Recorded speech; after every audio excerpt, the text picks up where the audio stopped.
بسم اللہ الرحمن الرحیم۔ السلام علیکم۔ غامدی صاحب کے ساتھ ہفتہ وار سوال و جواب کی براہ راست نشست کو لے کر ڈیلس امریکہ غامدی سینٹر سے ایک دفعہ پھر حاضر خدمت ہے۔ آغاز کرتے ہیں ہم سے بہت شکریہ آپ کے وقت کا۔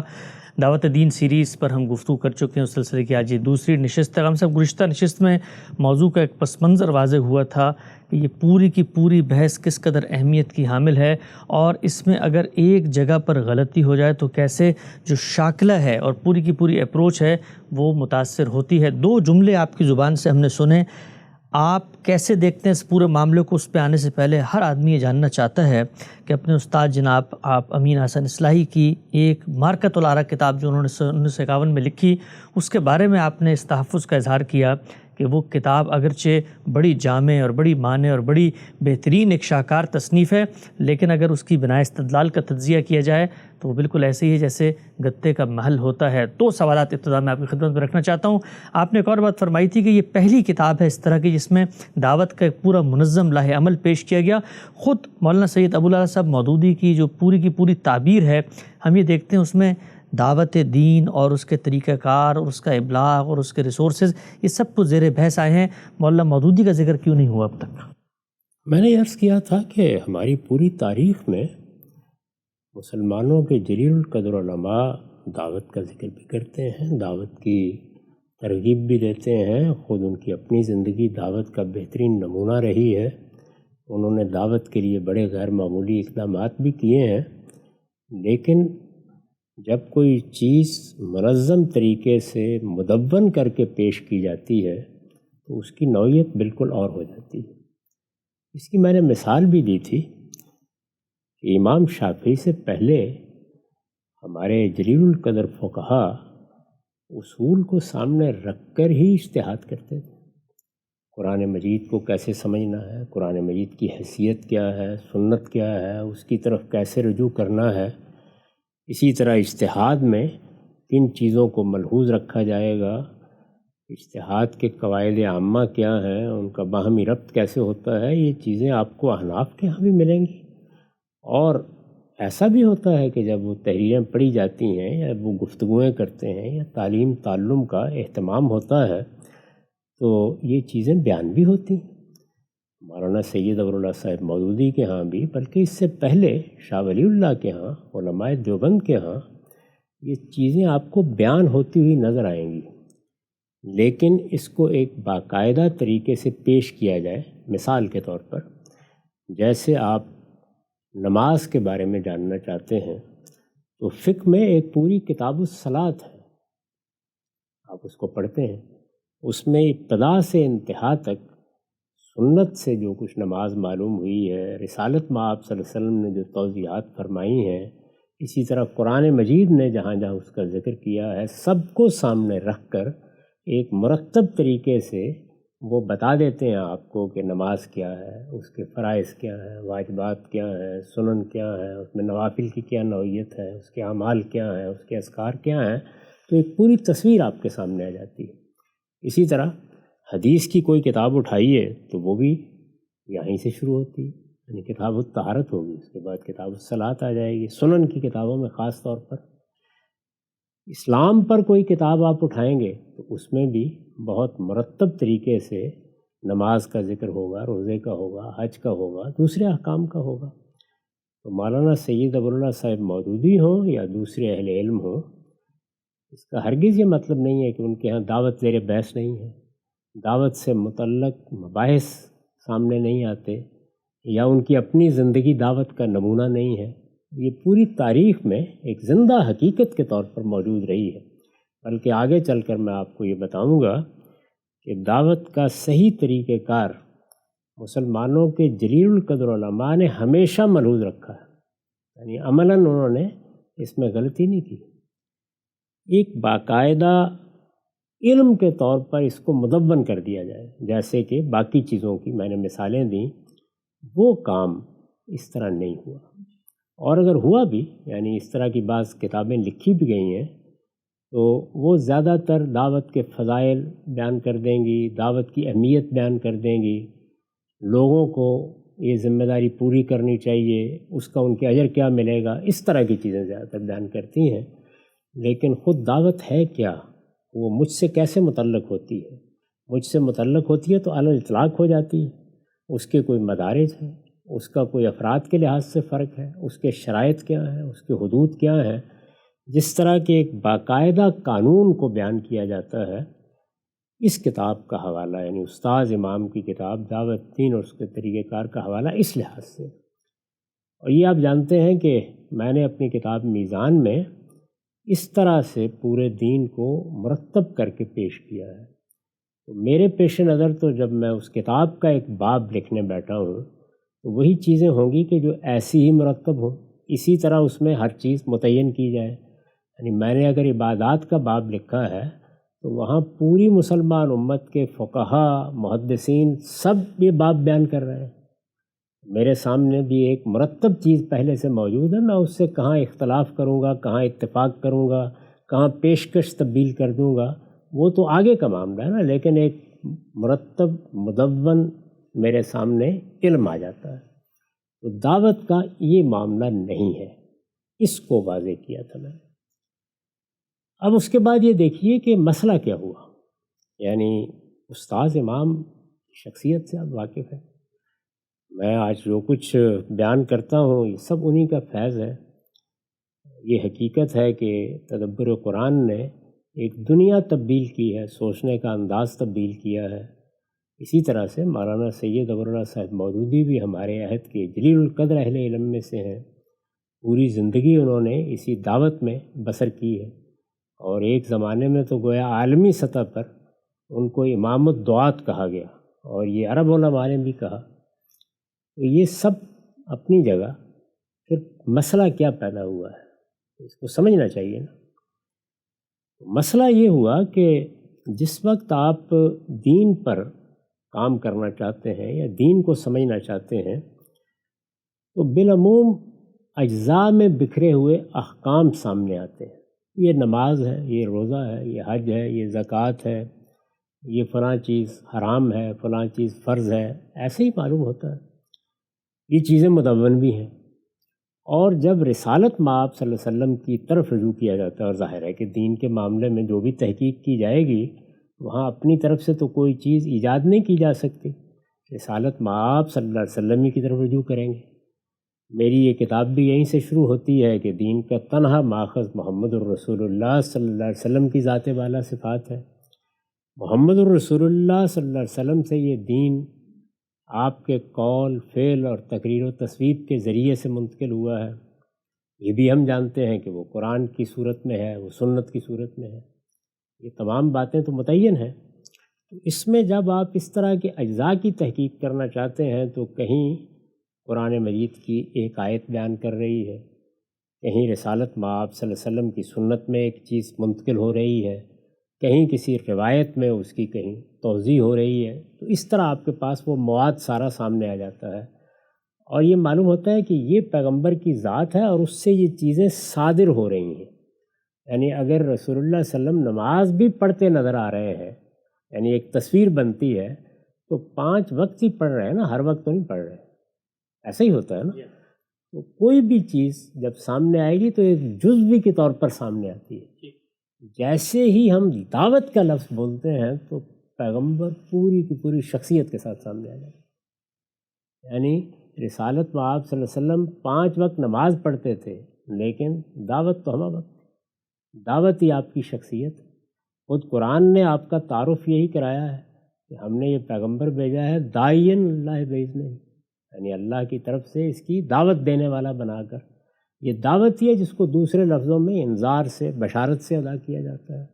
پیغمبروں کا مقصد کیا ہے، کس لیے بھیجے گئے، قرآن اس کو بیان کرتا ہے تو کہتا ہے فبعث اللہ النبیین مبشرین و منذرین۔ تو دعوت ہی اصل میں ان کا تعارف ہے، دعوت ہی ان کی شخصیت ہے، دعوت ہی ان کا عمل ہے۔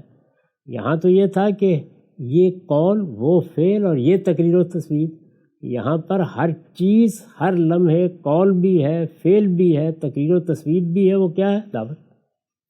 یہ آپ کے علم میں ہے کہ مجھے جب اصول و مبادی میں یہ مسئلہ درپیش ہوا کہ میں یہ بتاؤں کہ قرآن کیا ہے، تو میں نے اس کی کیا تعریف کی ہے، یعنی کیا تعارف کرایا ہے۔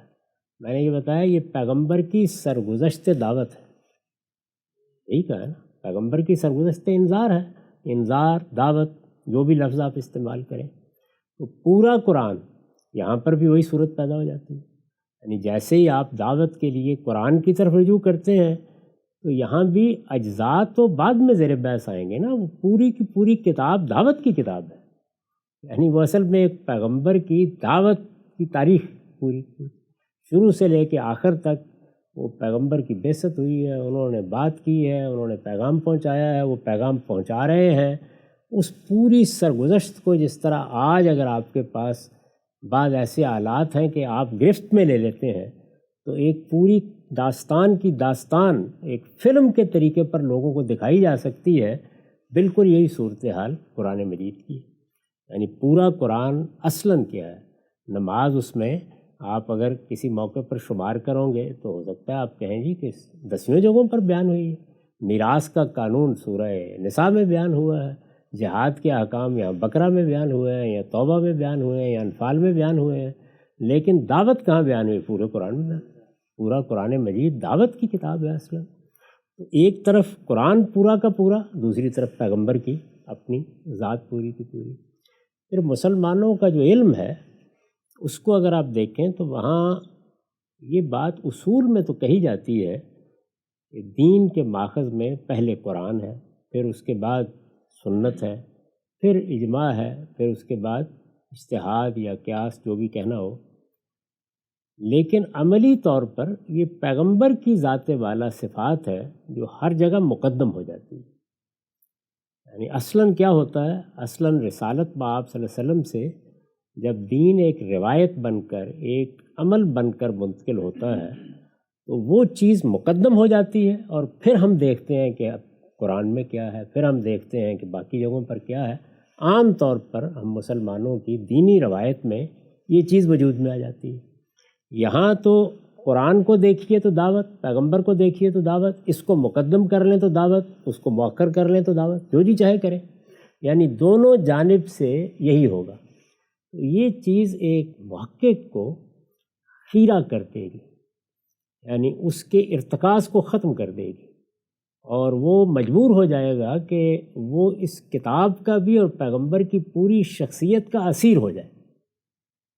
بالکل یہی ہوا ہے، اور جب یہ ہو گیا ہے تو اس کے بعد استاذ امام ہوں یا مولانا سید ابواللہ صاحب مودودی ہوں جنہوں نے اس پر باقاعدہ کام کرنے کی صحیح کی، وہ سب کے سب دعوت کو جب بیان کرنے بیٹھے ہیں، اصل میں وہ پیغمبر کے پورے کارنامے کو بیان کرنے میں مصروف ہو گئے۔ یعنی رسالت مآب صلی اللہ علیہ وسلم نمونے کے طور پر بھی پوری شخصیت میں سامنے آ گئے ہیں، اور قرآن بھی یہ موقع ہی نہیں دے رہا کہ اس کے اجزاء کی طرف جائیں، اس لیے کہ وہ سراسر دعوت ہے، سراسر انذار ہے، یہی سرگزشت انذار جس طرح کہ میں نے عرض کیا۔ اس صورتحال میں اب دونوں بزرگ جب اس کو بیان کریں گے تو کیا ہوگا؟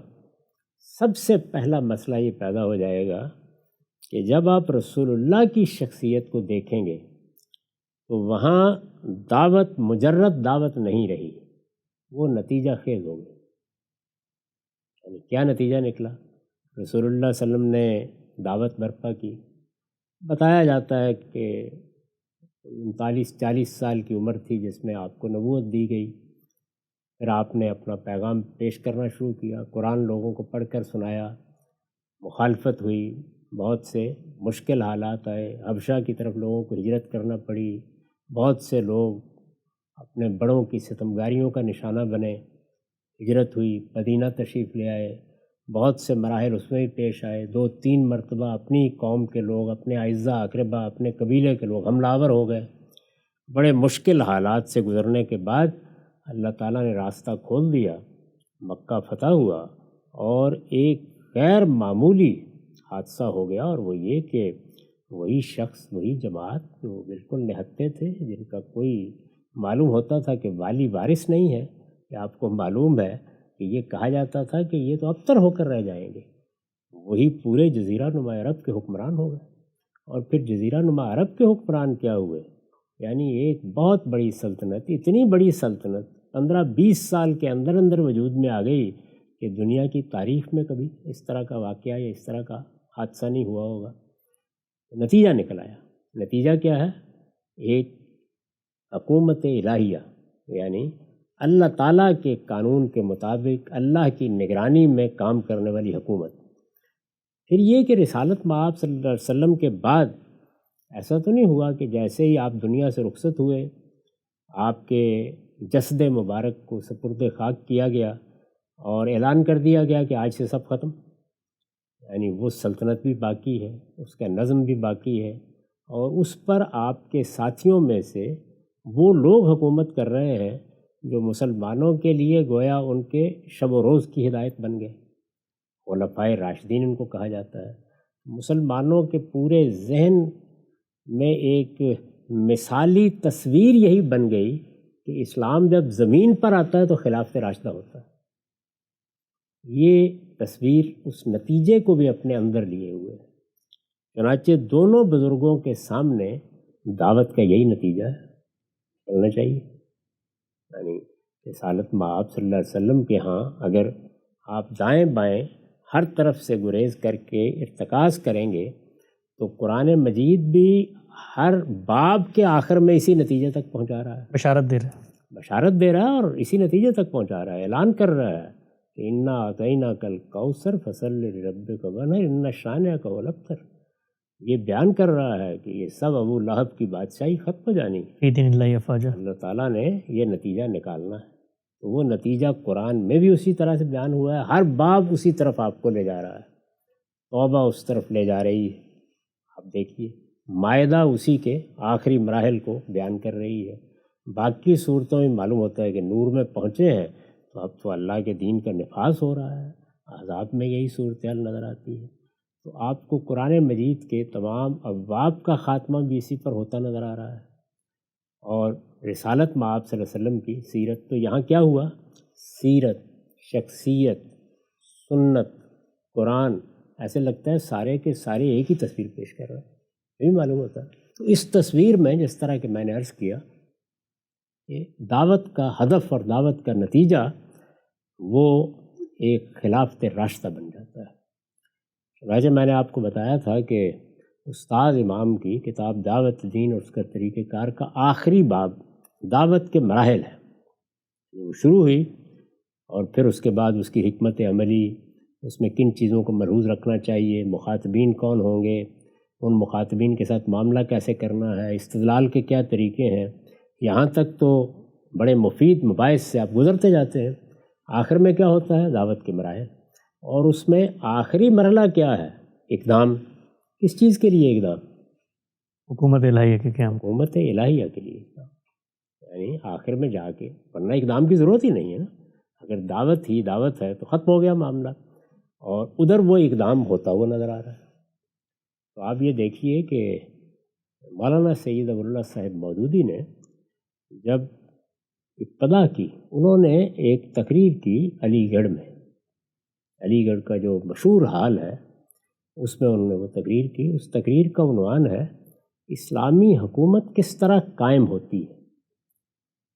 اسلامی حکومت کس طرح قائم ہوتی ہے، یہ گویا اس ہدف کا بیان ہے۔ دوسرے لفظوں میں یہ کہیے کہ دعوت کس طرح اپنے آخری نتیجے کو پہنچتی ہے۔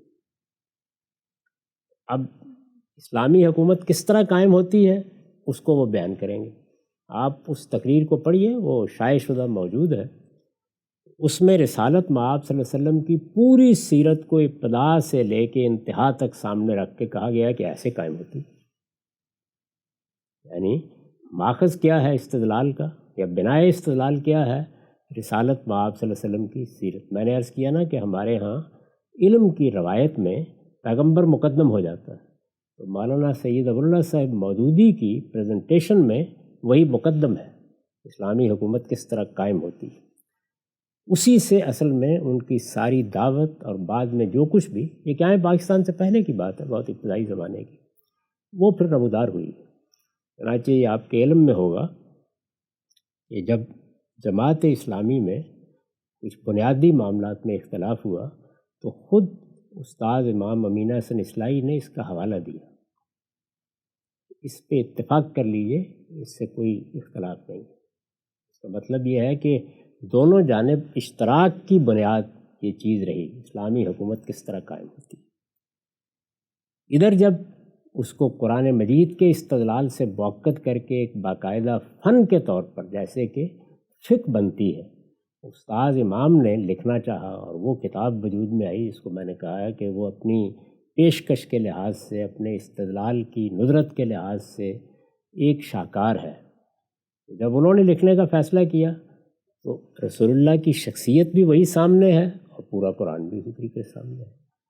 تو پیغمبر کی دعوت کیا ہوتی ہے، اس کو مولانا مودودی نے بیان کر دیا، اسی کو استاد امام نے بیان کر دیا۔ انہوں نے سیرت کو سامنے رکھ کے بیان کر دیا اور استاد امام نے قرآن مجید کو بنیاد بنا کر اور سیرت کو اس سے متعلق کر کے بیان کر دیا۔ ایک علمی چیز، غیر معمولی علمی چیز وجود میں آ گئی۔ اب یہ دیکھیے کہ یہ چونکہ ایک ایسا مقدمہ تھا کہ جو پوری قوت کے ساتھ ذہن کا احاطہ کر چکا ہے، ذہن اس کا اسیر ہو چکا ہے آخری درجے میں۔ ایک اور کتاب ہے مولانا سید اللہ صاحب مودودی کی، اس کا عنوان ہے تجدید و احیاء دین۔ ظاہر اس کا موضوع بھی یہی ہے، اس میں بھی یہی مقصد ہے کہ دین کو زندہ کیا جائے، دین کو لوگوں کے سامنے نمایاں کیا جائے۔ تو اس میں وہ بنیادی اصول بیان کر کے اب یہ بتاتے ہیں کہ ہماری امت میں بہت بڑے بڑے لوگ ہوئے ہیں جنہوں نے یہ کام انجام دیا ہے، یہ خدمت انجام دی ہے۔ دوسرے لفظوں میں یہ کہیے کہ ایک لحاظ سے وہ تجدید و احیاء دین کے مبادی کو بھی بیان کرتی ہے اور جو بڑے بڑے مجددین پیدا ہوئے ہیں ان کی ایک طرح سے تاریخ بھی بن جاتی ہے۔ اس میں وہ ہر جگہ یہ بیان کرتے ہیں کہ دعوت بھی ہوئی، لوگوں تک پیغام بھی پہنچا، حقائق کو واضح بھی کیا گیا، لیکن کوئی کامل مجدد نہیں اٹھ سکا، بلکہ عمر بن عبدالعزیز پر یہ تبصرہ کیا ہے کہ وہ اگرچہ اس آخری جگہ تک پہنچ گئے تھے، حکومت تک تو وہ پہنچ گئے نا، پہنچ گئے تھے، لیکن بہرحال وہ بھی کامل مجدد ہوتے ہوتے ہی رہ گئے۔ کیوں؟ اس لیے کہ جو کچھ بھی دعوت برپا ہونی ہے، جو کچھ بھی اس کے احوال ہیں، اس کا ایک نتیجہ نکلنا ہے، اور وہ نتیجہ ہر حال میں دونوں بزرگوں کے ہاں وہی ہے جو رسالت بآب صلی اللہ علیہ وسلم کی زندگی میں نکلا۔ اس سے آپ اندازہ کر سکتے ہیں کہ یہ ساری دعوت، یہ سارا پیغام، اس کے سارے احوال جتنے بھی ہیں، ان کا ارتکاز اسی چیز پر ہے کہ آپ کے سامنے ایک طرف پیغمبر ہے اور دوسری طرف قرآن مجید کی سرگزشت ہے، اور وہ بھی اصل میں پیغمبر کی سرگزشت انذار ہے۔ تو پیغمبر کی پوری شخصیت، آپ نے کہاں سے بات شروع کی، آپ نے کن مراحل سے گزار کر یہ سب کام کیا، آپ نے اپنے ساتھیوں کی تربیت کس طرح کی، آپ کس طرح سے اس جگہ تک پہنچے جس کے بعد پھر ایک باقاعدہ حکومت قائم ہو گئی، یہی پوری سرگزشت اصل میں دعوت دین اور اس کا طریقہ کار بن گئی، یہ پوری کی پوری۔ تو کیا یہ جو سرگزشت ہے اور یہ جو پیغمبر کی دعوت ہے اور جس طرح وہ ہمارے سامنے آئی ہے، یہی دعوت دین ہے؟ یعنی دعوت دین کا اس میں تو کوئی شبہ نہیں ہے کہ خدائی ظہور تو یہی ہے، یہ تو میں بھی کہوں گا، لیکن کیا یہی ہے؟ اگر یہی ہے تو اس کا مطلب کیا ہوا؟ اس کا مطلب یہ ہوا کہ اب میں ایک مزدور ہوں، میں مسلمان ہو گیا، آپ نے مجھے بتایا کہ دین کی دعوت بھی تمہاری ذمہ داری ہے، تو مجھے پہلا کام کیا کرنا چاہیے؟ وہی جو رسول اللہ نے کیا، اور آخری کام کیا کرنا چاہیے؟ وہی جو رسول اللہ کے ہاں ہوا، یہی ہونا چاہیے نا۔ یہ ہے نا ایک نازک سوال، میرا خیال ہے اسی پر بات ختم کر دیں۔ سب سے بڑی اہم بات آپ نے فرمائی کہ رسول کی دعوت کے جو مراحل تھے اس کو امت کی دعوت کے مراحل بنا دیا گیا، اور ان دونوں بزرگوں نے، آپ کی جو بات ہے اس سے ایک چیز ذہن میں آئی، رسائل و مسائل میں یہی سوال مولانا مودودی سے جب کیا گیا کہ آپ کی دعوت کا جو ہدف اور نصب العین ہے، اگر اس کو اس طریقے سے حاصل نہ کیا جا سکے تو پھر کیا ہوگا؟ ہم سب میں آپ کی خدمت میں وہ جواب رکھ دیتا ہوں اور پھر اس پہ تبصرہ اگلی نشست میں لیں گے۔ مولانا مودودی نے فرمایا کہ بلا شبہ ایسی حالت میں کہ جب غیر اسلامی اسٹیٹ ہماگیر ہو، اس حالت کی بنسبت جب کہ فاسد سماجی نظام بالکل ابتدائی نوعیت کا ہو، بہت کچھ فرق واقع ہو جاتا ہے، اور اس لحاظ سے طریقہ کار میں کم از کم صورت کے لحاظ سے تغیر کرنا ضروری ہے، لیکن اصولی لحاظ سے طریقہ کار میں کسی تغیر کی ضرورت نہیں ہے۔ اصولی طریقہ کار یہی ہے کہ ہم پہلے اپنی دعوت پیش کریں گے، پھر ان لوگوں کو جو ہماری دعوت پر لبیک کہیں گے منظم کرتے چلے جائیں گے، پھر اگر رائے عامہ کی موافقت میں یا حالات کی تبدیلی سے کسی مرحلے پر ایسے حالات پیدا ہو جائیں کہ موجود الوقت دستوری طریقوں سے ہی نظام حکومت ہمارے ہاتھ میں آ جائے، تو ممکن ہو تو یہ کریں گے، اور ہمیں توقع ہے کہ ہم سوسائٹی کے اخلاقی، تمدنی اور سیاسی اور معاشی نظام کو ایک اصول میں ڈھال سکیں گے، تو ہمیں اس موقع سے فائدہ اٹھانے میں کوئی تامل نہیں ہے، اس لیے کہ ہمیں جو کچھ بھی اس واسطے سے کرنا ہے وہ مقصد کے حصول اور طریقہ کار کے لیے، لیکن اگر پرامن ذرائع سے جوہر اقتدار یعنی جو سبسٹنس آف پاور ہے ملنے کی توقع نہ ہو، تو پھر ہم عام دعوت جاری رکھیں گے اور تمام شرعی ذرائع سے انقلاب برپا کرنے کی کوشش کریں گے۔ مولانا مودودی کا یہ اقتباس میں نے پڑھ کے سنایا، اس پیغام صاحب سے تبصرہ لیں گے، وقت یہاں پہ ختم ہوتا ہے، دوبارہ حاضر خدمت ہوں گے، اب تک آپ کو بہت شکریہ۔